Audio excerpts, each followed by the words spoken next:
Okay, well, my name is Kathleen O'Neill.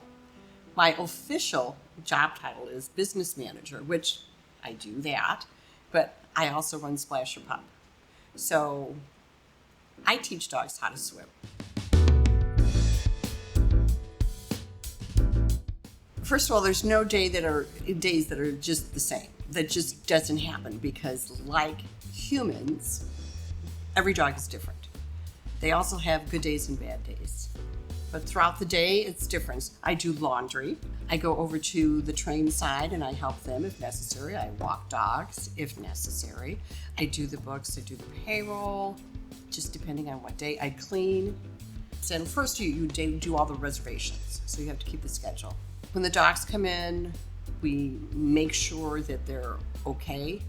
Like you actually watch their gait to make sure that they are capable of getting into the pool without doing any damage or harm to them. But for the most part, we just have fun with the people and their dogs. It's a lot of customer service. So once we check them in, we get them in the pool area.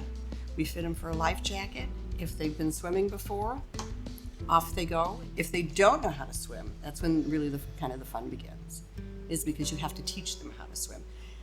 And just one thing very clear, dogs do not inherently know how to swim. One of the things that is, I guess, a struggle is convincing people that you can't throw your dog in because it would not just swim on its own. So that's something that's a bit of a difficulty. Have a lot of patience and love dogs. And then actually do your research on dogs and swimming and water.